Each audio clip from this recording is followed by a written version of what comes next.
নির্বাচনী ইশতেহার ঘোষণা কিন্তু শুরু হয়ে গেছে। আমরা দেখতে পাচ্ছি এনসিপি, জামাতে ইসলামী এবং বিএনপি বড় এই তিনটি দলই কিন্তু এরই মধ্যে যার যার নির্বাচনী ইশতেহার ঘোষণা করেছেন এবং এই নির্বাচনী ইশতেহারে সবাই ভালো ভালো কথাই বলেছেন। আপনি কোনো একটা নির্বাচনী ইশতেহার যদি হাতে নেন, যদি পড়ে দেখেন, আপনার কাছে সবই মনে হবে যে চমৎকার, এবং এগুলো যদি বাস্তবায়ন হয় তাহলে দেশের তো কোনো দুঃখ থাকার কথা না। আপনি যদি পুরনো এই রাজনৈতিক দলটি পুরনো আগের 10 বছর, 15 বছর, 20 বছর, 30 বছর আগের যে নির্বাচনী ইশতেহারগুলো, 40 বছর ধরেন আপনি যে নির্বাচনী ইশতেহারগুলো আছে, সেগুলো যদি সংগ্রহ করে পড়তে পারেন, আপনি দেখবেন যে এগুলো সব বাস্তবায়ন হলে এই দেশটা একটা সোনার দেশে পরিণত হতো। হয়েছে কি? হয়নি তো। প্রতিবার যা হয়েছে আগের বারের চেয়ে পরে আরও খারাপ হয়েছে। ইশতেহারে কিন্তু সুন্দর সুন্দর কথার পরিমাণ বেড়েছে, কিন্তু বাস্তবতা, মানুষের ভোগান্তি, মানুষের জীবনযাত্রা, এগুলো আগের চেয়ে পরের বছর আরও খারাপ হয়েছে। আমরা এটাই দেখে আসছি। এমনকি আমরা এটাও দেখছি যে এই যে আমরা একটা অন্তর্বর্তীকালীন সরকার পেলাম, কার পরে পেলাম? শেখ হাসিনা সরকারের পরে একটা অন্তর্বর্তীকালীন সরকার পেলাম। শেখ হাসিনা সরকারকে আমরা বলেছি যে এটা একটা স্বৈরাচারী সরকার, ফ্যাসিবাদী সরকার, দুর্নীতি মানে মহোৎসব চলতো এই সরকারের আমলে। দুর্নীতিবাজদের সরকার প্রধান কিছুই বলতেন না। সরকার প্রধানের যে পিয়ন, সেও 400 কোটি টাকা মালিক হয়ে যেত। এই যে কথাগুলো আমরা বলেছি, বলার পর তাকে আমরা তাড়িয়েছি বলবো। সেই সরকারের পতন ঘটেছে গণ অভ্যুত্থানের মুখে, গণবিক্ষোভের মুখে। কিন্তু তারপর আমরা যাদেরকে পেলাম তাদেরকে তো আমরাই বসিয়েছি, এই আন্দোলনের লোকেরাই বসিয়েছে, বড় মুখ করে বসিয়েছি, এবং শীর্ষ পদে বসিয়েছেন যাকে তিনি নোবেল পুরস্কার প্রাপ্ত একজন ব্যক্তিকে বসিয়েছেন। আমরা ভেবেছি উনি হবেন একদম চমৎকার একজন মানুষ, নির্লোভ একজন মানুষ, এবং ওনার কাছে কোনো স্বজনপ্রীতি থাকবে না। উনি দেশটাকে একদম স্বর্ণের একটা মানে কি বলবো, সোনার দেশে পরিণত করবেন। আমরা তো ভেবেছি, প্রত্যাশা করেছি, আমরা ভেবেছি যে উনি দেশটাকে সংস্কার করবেন। যে সংস্কার করবেন সেই সংস্কারগুলো ওনার সরকারের মধ্যে প্রয়োগ করে দেখাবেন যে দেখেন সংস্কার হলে কি হয়। কোনো পরিবর্তন দেখেছি আমরা দেখেছি এই সরকার আগের সরকারের মতোই চলছে। আগের সরকার যেমন নিজের দলের লোকগুলোর যে সমস্ত মামলা মোকদ্দমা উঠিয়ে নিতেন, শেখ হাসিনা ওনার মামলাগুলি উঠিয়ে নিয়েছিলেন প্রথমবার ক্ষমতায় এসেই। ইউনূস সাহেব তাই করেছেন। এই মামলাগুলো উনি আগে বলতেন, যখন শেখ হাসিনা ওনার বিরুদ্ধে মামলাগুলি করতো, উনি বলতেন যে উনি একটা মানে কারো প্রতিহিংসার শিকার, এই মামলাগুলো সাজানো মামলা উনি বলতেন, দাবি করতেন। তো উনি যখন দায়িত্বে এলেন ওই মামলাগুলো ওইভাবে চলতে দিতেন। বিচারকই বলতো যে এগুলি সাজানো মামলা, উনি সেই পর্যন্ত অপেক্ষা করেননি। তার আগে সবগুলো মামলা উনি নির্বাহী আদেশে তুলে নিয়েছেন। পার্থক্যটা কি থাকলো আমাদের? এরই মধ্যে, যাই হোক, আমি কথা থেকে অন্যদিকে চলে যাচ্ছিলাম, আমার মূল প্রসঙ্গে আসি। এরই মধ্যে আজকে আমরা দেখলাম যে বিএনপি তাদের নির্বাচনী ইশতেহার ঘোষণা করেছেন। এই ইশতেহার নিয়ে সমালোচনার ক্ষমতা আমার নাই, আমার মনে হয় আপনাদেরও নাই। আমি দুদিন আগে জামাতে ইসলামের ইশতেহার দেখেছি, সেটা নিয়েও আমি সমালোচনা করতে চাই না, কারণ সমালোচনা করতে পারবেন না। খুব ভালো ভালো কথা, মিষ্টি মিষ্টি কথা এখানে আছে। বাস্তবে কি এতটা মিষ্টি আমরা পাবো? কি পাবো না পাবো এটা অভিজ্ঞতা বলে, এবং আগামীতে আমরা দেখতে চাই।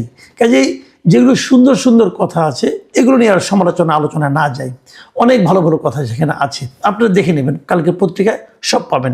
আমি খালি একটা প্রসঙ্গ তুলব, সেটা হলো এই জুলাই সনদ। এই জুলাই সনদ পাশ করার কথা বলা হয়েছে, কিন্তু বিএনপি তাদের এই ইশতেহার করতে গিয়ে তারা কিন্তু বেশ কয়েকটা সুনির্দিষ্ট অঙ্গীকার করেছে, প্রায় 35টা সুনির্দিষ্ট অঙ্গীকার তারা কিন্তু করেছে। এবং সেই অঙ্গীকারে যাগুলি আছে সেগুলি সব কি জুলাই সনদকে অনুসরণ করে? সব কি জুলাই সনদের সঙ্গে সঙ্গতিপূর্ণ? না না, তা না। দেখেন কতগুলি কথা তারা বলেছে, খুব ইন্টারেস্টিং কথা। যে প্রস্তাবনা যেটা বলা হয়েছে আমি আপনাদের পড়ে শোনাই, যে বিগত 17 অক্টোবর 2025 তারিখে স্বাক্ষরিত জাতীয় জুলাই সনদ এবং বিএনপির 31 দফার ভিত্তিতে এই সংস্কার কার্যক্রম বাস্তবায়ন করা হবে। মানে ওনারা যে সংস্কার কার্যক্রম বাস্তবায়ন করবেন সেটা কিন্তু কেবল জুলাই সনদের উপর ভিত্তি করে হবে না, বিএনপির যে নিজস্ব 31 দফা আছে তারও ভূমিকা এখানে থাকবে। দুটো মিলে তারা সংস্কার করবেন।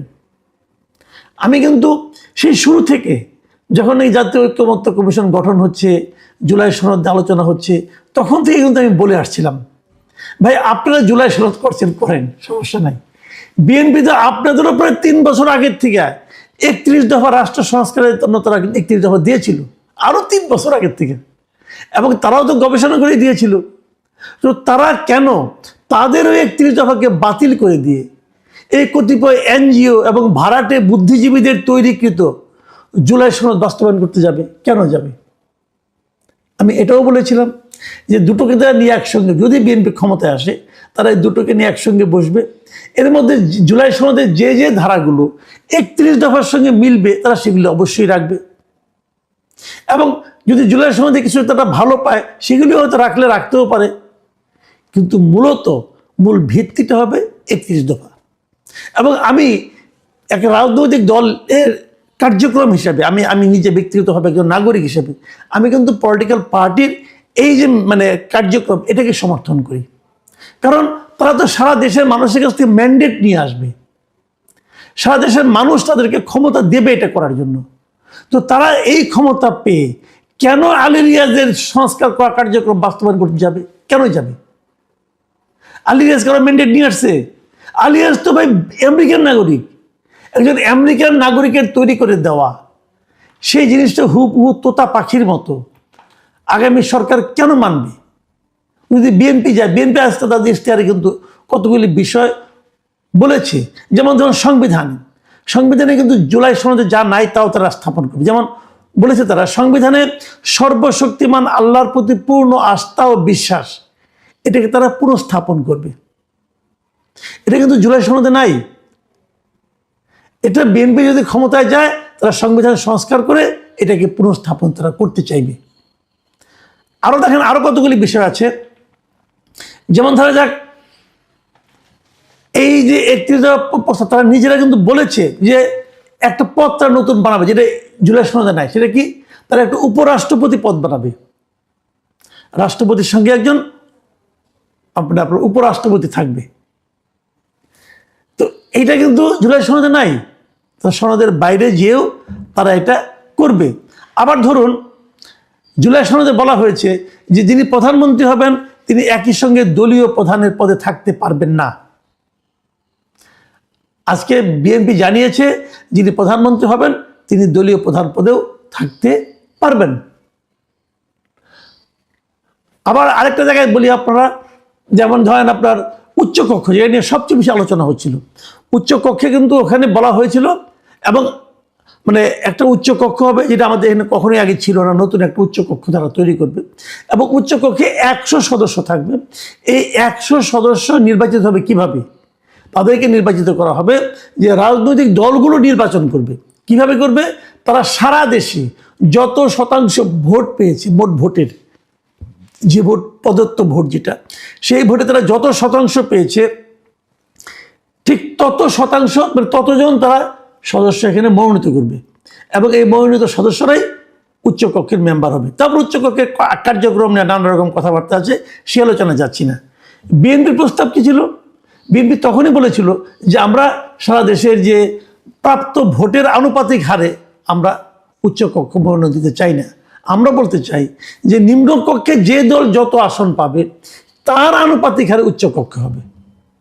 যে দল 3টা আসন পাবে তারা একজন সদস্যকে উচ্চকক্ষে নিয়োগ দিবে, এইভাবে। তো এটা কিন্তু ওখানে আছে, কিন্তু তারা যখন নাকি এই প্রস্তাবটা আসে তখন আপনার এই ঐক্যমত্য কমিশন বলেছিল না, এটা পিয়ার পদ্ধতিতে হবে। জামাতেরও প্রস্তাব ছিল পিয়ার পদ্ধতিতে হবে। তখন কিন্তু বিএনপি এই প্রস্তাবে নোট অফ ডিসেন্ট দিয়েছে। ইন্টারেস্টিং হলো, আমাদের এই গণভোটে যে প্রশ্নটা করা হয়েছে, গণভোটের প্রশ্নে আপনি দেখবেন যে খ প্রশ্ন যেটা আছে, খ প্রশ্নটা কি আছে আমি আপনাদের আবার একটু পড়ে শোনাই। খ খতে বলা হয়েছে যে আগামী সংসদ হবে 2 কক্ষ বিশিষ্ট। জাতীয় সংসদ নির্বাচনে দলগুলো প্রাপ্ত ভোটের অনুপাতে 100 জন সদস্য বিশিষ্ট একটি উচ্চ কক্ষ হবে, তারপরে যা কিছু করা হবে। তাহলে গণভোটে যদি আপনি হ্যাঁ দেন, তাহলে কিন্তু আপনি 100 জন সদস্যকে যে নিয়োগ করবেন সেটা পিয়ার পদ্ধতিতে নিয়োগ করবেন, এই কথা স্বীকার করছেন। কিন্তু বিএনপি বলছে তারা পিয়ার পদ্ধতিতে উচ্চকক্ষে নিয়োগ দেবে না। আজকেও তারা সেই কথাই বললো, এটা আগেও বলেছে, আজকেও বললো। আজকেও তারা এই ইশতেহার ঘোষণার সময় তারা একই কথা বললো। তাহলে ধরেন কথার কথা, যদি বিএনপি জিতে যায় এবং হা ভোটও জিতে যায়, তাহলে বিএনপির জন্য কি করণীয়? কারণ হা ভোটে তো বলা হয়েছে যে 100 জনের অনুপাতে, এটা হলো আনুপাতিক ভোটের হারে নিয়োগ করা হবে, এবং তাদের ইশতেহারে বলেছে তারা 100 জনকে নিয়োগ দেবে নিম্নকক্ষের আনুপাতিক হারে। তাহলে যদি হা ভোট জিতে যায়, তাহলে আপনি বলবেন যে জনগণ তো বলেছে যে এই 100 জনকে প্রাপ্ত ভোটের আনুপাতিক হারে দিতে হবে। আবার বিএনপি তখন কি বলবে? যে বিএনপি বলবে আমরা তো এই ম্যান্ডেট নিয়ে জনগণের কাছে গেছি, আমাদের যে ভোট দিয়েছে জনগণ, আমি তাদেরকে ম্যান্ডেট দিয়েছিলাম যে আমরা এটা নিম্নকক্ষের অনুপাতে হারে করব, আমরা পিয়ার পদ্ধতিতে করব না। তারা তো ওখানেও রাজি হয়েছে। তাহলে কোন রাজিকে আপনি গুরুত্ব দিবেন? হা ভোটের রাজিকে নাকি বিএনপির এই ইশতেহারের প্রেক্ষিতে যে ভোটে জিতে আসা সেটাকে, কোনটাকে দিবেন ভাই? এই জটিলতা তৈরি করা হয়েছে। এবং আমি মনে করি রাজনৈতিক স্ট্যান্ড হিসেবে, পলিটিক্যাল স্ট্যান্ড হিসেবে বিএনপি ঠিক জায়গায় আছে। বিএনপি তারা যা যা করতে চায় তারা সেগুলি নিয়ে ওখানে গিয়েছে, তারা জনগণের কাছে গেছে। এখন যদি জনগণ এগুলিকে পছন্দ না করে, জনগণ প্রত্যাখ্যান করবে, কোনো সমস্যা নাই। কিন্তু জনগণ যদি এটা প্রত্যাখ্যান না করে, তাহলে বিএনপি জনগণের এই ম্যান্ডেটটাকে বাস্তবায়ন করবে। তো হা ভোটে, রেফারেন্ডামে, মানে গণভোটে কি এলো কি না এলো কিসে যায় আসে যায়? তাহলে যদি না যায় আসে, তাহলে এই অতিরিক্ত ব্যয়টা কেন? তাহলে এই গণভোটের জন্য এত টাকা খরচ কেন?